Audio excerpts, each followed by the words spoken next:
नमस्कार दोस्तों, साहित्य ज्ञान क्लासेस में हार्दिक स्वागत है आपका। आज के सत्र में हम अध्ययन कर रहे हैं हिंदी साहित्य का इतिहास, भक्तिकाल। भक्तिकाल के अंतर्गत सूफी काव्यधारा। सूफी काव्यधारा में प्रमुख कवि मलिक मोहम्मद जायसी। जायसी का जीवन परिचय संक्षिप्त में। मलिक मोहम्मद जायसी की रचनाओं का परिचय। पद्मावत का संक्षिप्त अध्ययन। पद्मावत के विषय में विद्वानों के कथन। पद्मावत के बारे में हम अध्ययन करेंगे आज के सत्र में। मलिक मोहम्मद जायसी का जो वास्तविक नाम था वह मोहम्मद था और पैतृक उपाधि मिली थी उन्हें मलिक। गांव का नाम था उनका जायस, तो इस तरह उनका नाम मलिक मोहम्मद जायसी नाम हो गया। मलिक मोहम्मद जायसी का जन्म 1492 ईस्वी में जायस नगर रायबरेली में हुआ था। जायस नगर मोर स्थानु कहाँ आय कव कीन बखानु, इनके जन्म स्थान के विषय में ये प्रसिद्ध पंक्ति है। मृत्यु इनकी हुई थी 1542 ईस्वी अमेठी में। तो प्रश्न यहीं से बनता है कि जन्म कब हुआ था, मृत्यु। जायसी के पिता जौनपुर के शासक हुसैन शाह के सरदार थे। जायसी शेर शाह सूरी के समकालीन थे। ये काने थे और देखने में कुरूप थे। काने यानी एक आंख इनकी खराब थी। काने थे और देखने में कुरूप थे। शेर शाह उनके रूप को देखकर हंसता था। इस पर ये बोले, मोही का हंसेसी की कोहर ही, यानी मुझे देख के तुम हंसने वाले कौन हो। आचार्य रामचंद्र शुक्ल ने जायसी के दो गुरुओं का उल्लेख किया है, प्रसिद्ध सूफी फकीर शेख मोइनुद्दीन और सैयद अशरफ। जायसी के पिता मलिक शेख या मालिक राजे थे। जायसी अपने समय के सिद्ध फकीरों में गिने जाते थे। अमेठी के राजघराने में इनका बहुत मान था। जायसी का अंत अत्यंत दुखद रहा। जायसी अमेठी के जंगलों में विचरण कर रहे थे कि अमेठी नरेश राजा राम सिंह ने मयूर समझकर इनका शिकार कर लिया, यानी मोर समझकर उनका शिकार कर लिया और बाद में प्रायश्चित में मंगरावन के जंगल में उनकी समाधि बनवाई। उस समाधि पर लिखा था, कवल जो विज्ञा विकसा मान सर बिनु जल गए सुखाए। यह पंक्ति उनकी जायसी की समाधि पर उन्होंने लिखवाई थी। आचार्य रामचंद्र शुक्ल जी ने जायसी के 3 ग्रंथों का उल्लेख किया है, पद्मावत, अखरावट और आखिरी कलाम। जायसी के कुछ अन्य ग्रंथ हैं, चित्ररेखा, कहरनामा, मसलनामा, कहानावत, शिखरावत, इत्रावट और इंद्रावत। तो जायसी के अन्य ग्रंथ ये भी हैं और ये 3 तो इनके बहुत ही महत्वपूर्ण ग्रंथ हैं। आज के सत्र में हम पद्मावत का संक्षिप्त में अध्ययन कर रहे हैं। सबसे पहले पद्मावत, जिसका समय है 1540 ईस्वी, यह जायसी की श्रेष्ठ रचना है। पद्मावत इनकी अक्षय कीर्ति का आधार है। यह प्रबंध काव्य की कोटि में आता है। 57 खंड हैं, जिसका पूर्वार्ध काल्पनिक और उत्तरार्ध ऐतिहासिक है। पद्मावत के कुछ प्रमुख खंड हैं। खंडों का नाम किस किस खंड में किसका वर्णन हुआ है वो हम देखेंगे। प्रथम खंड है वह स्तुति खंड है और इनका चौथा खंड है वो मानसरोवर। 8वां है नागमती सुआ खंड। 9वां है राजा सुआ संवाद। 16 है सिंगलदीप खंड। 19 है पद्मावती वियोग खंड।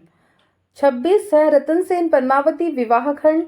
30 है नागमती वियोग। तो प्रश्न ये भी बनता है कि किस खंड में किसका वर्णन किया गया है, तो वो भी हमें पता होना चाहिए। महत्वपूर्ण है 30 नागमती वियोग खंड, पद्मावती वियोग खंड और नागमती संदेश 31 खंड है। नागमती पद्मावती विवाद खंड है और 57 में है पद्मावती नागवती सती खंड। उपसंहार खंड जोड़कर 58 खंड हैं इसमें। पद्मावत की कथा चित्तौड़ के शासक रतनसेन और सिंहल देश की राजा गंधर्व सेन की रानी चंपावती की राजकन्या पद्मावती की प्रेम कहानी पर आधारित है। जायसी ने पद्मावत के निर्माण काल का समय 927 हिजरी सन 1520 ईस्वी दिया है, लेकिन जायसी ने पद्मावत में सही वक्त से शाही वक्त से शाह की प्रशंसा भी की है। शेर शाह का शासनकाल 947 हिजरी में आरंभ होता है। आचार्य रामचंद्र शुक्ल जी ने लिखा है, इस दशा में यही संभव जान पड़ता है कि कवि ने कुछ थोड़े पद तो सन 1520 ईस्वी में ही बनाए थे, पर ग्रंथ को 19 या 20 वर्ष पीछे शेर शाह के समय उन्होंने पूरा किया। अतः पद्मावत का सही समा 1540 ईस्वी 947 हिजरी मानना ही तर्कसंगत लगता है। सन 1540 ईस्वी को ही डॉक्टर नगेंद्र द्वारा संपादित इतिहास व बच्चन सिंह के इतिहास ग्रंथ में भी सही माना गया है। तर्क सहित दिया है इन्होंने। यहाँ तक कि बच्चन सिंह ने 927 कहा कि नल की गलती मानते हुए सन 947 को ही सही माना जाए। कवि ने पद्मावत के निर्माण काल के विषय में लिखा है, सन 927 अहा कथा आरंभ बैन कवि कहा, आदि अंत जस कथा अहे लिखी भाषा चौपाई कहे। ये पद्मावत के विषय में कथन है। जायसी ने पद्मावत का मूल ढांचा अपभ्रंश के कवि स्वयंभूकृत पौंचर्यु से लिया है। उत्प्रेक्षा अलंकार की प्रधानता है। ग्रंथ के आरंभ में शाही वक्त शेर शाह की प्रशंसा है। शेर शाह प्रशंसा में एक पंक्ति है ये, शेर शाह दिल्ली सुल्तानु चारों खंड तपे जस भानु। जायसी ने पद्मावत में 12 मासा का वर्णन किया है। आषाढ़ महीने से प्रारंभ किया है, जिसका वर्णन उन्होंने। पद्मावत का अंगी रस श्रृंगार है, किंतु इसका अवसान शांत रस में होता है। पद्मावत में प्रकृति का प्रतीकात्मक रूप प्रयोग किया गया है, अतः इसे प्रतीकात्मक काव्य भी कहा जाता है।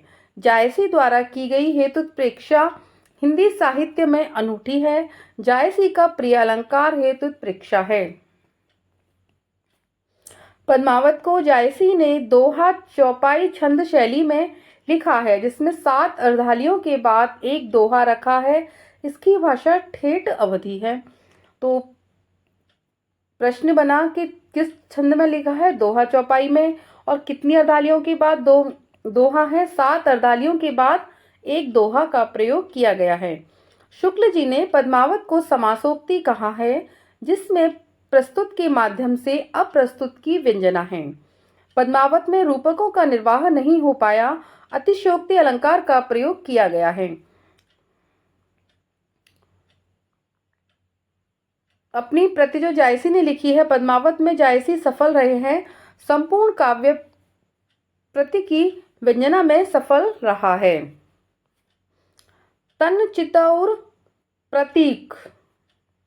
प्रतीकों का इन्होंने प्रयोग किया है यहाँ पर, और जायसी अपने प्रतीकों को प्रयोग करने में सफल रहे हैं। उन्होंने किस किस प्रकार के प्रतीकों का प्रयोग किया है, उसका अध्ययन हम देखते हैं।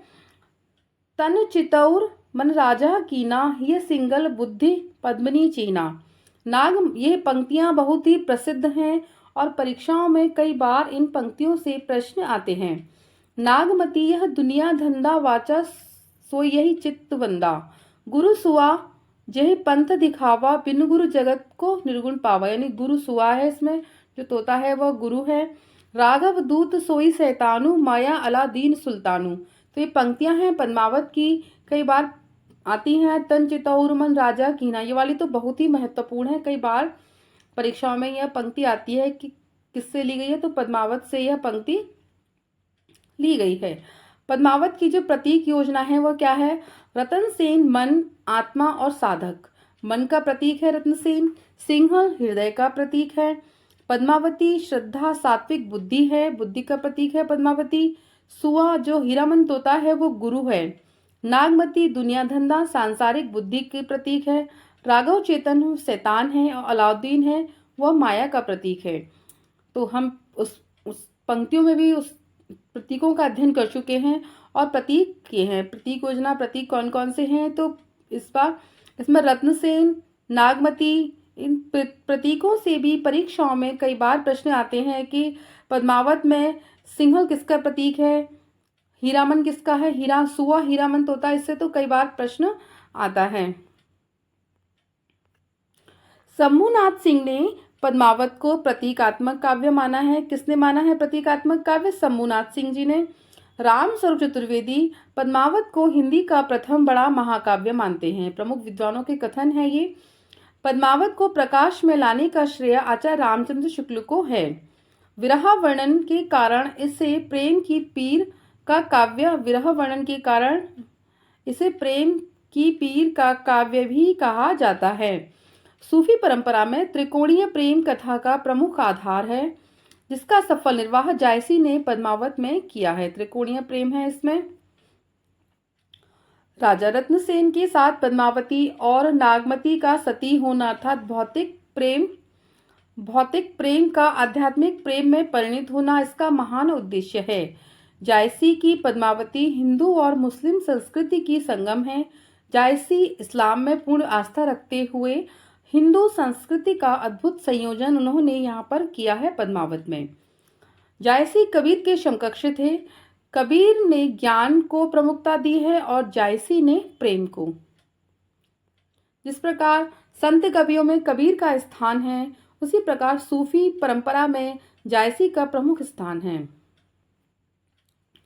आचार्य रामचंद्र शुक्ल ने पद्मावत की प्रेम पद्धति को अब भारतीय मान लेने से रत्नसेन पद्मावती के प्रेम को आत्मा परमात्मा का प्रेम बदलते हुए उसे सूफी रहस्यवाद से अनुप्राणित सिद्ध करने की चेष्टा की है और कहा है, जायसी सूफियों के अद्वैतवाद तक ही नहीं रहे, वेदांत के अद्वैतवाद तक भी पहुंचे हैं। भारतीय मतांतर में उनकी अधिक झलक है।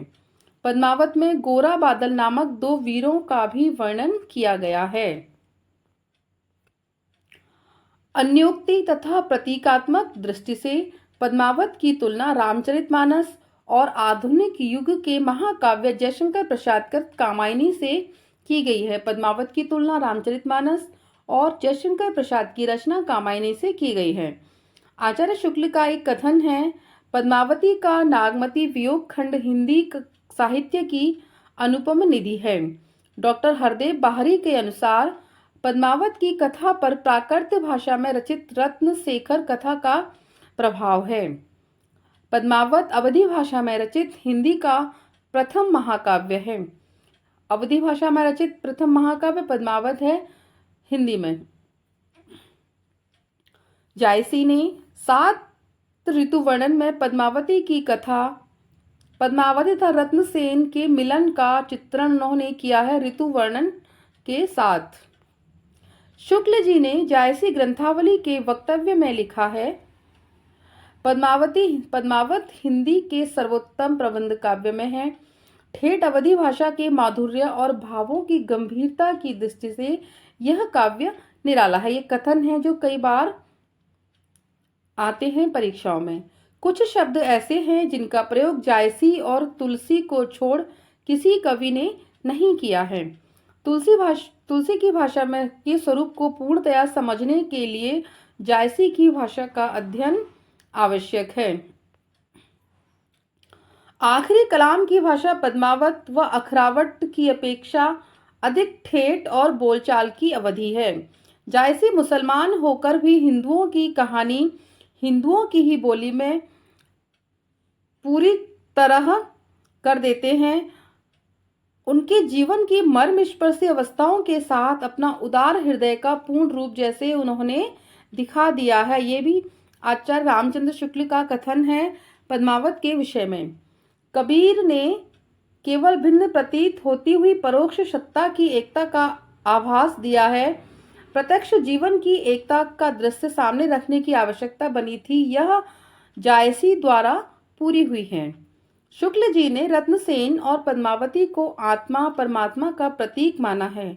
पद्मावत में जो हीरामन तोता के द्वारा रानी पद्मावती के रूप का वर्णन जो किया है, तोते ने उसकी प्रतिक्रिया स्वरूप राजा रत्नसेन की रत्नसेन वह रानी पद्मावती को प्राप्त करना चाहता है। तोता उसकी रूप का वर्णन कर देता है। वह प्राप्त करने की इच्छा को प्रेम न कहकर रूप लोभ की संज्ञा दी है।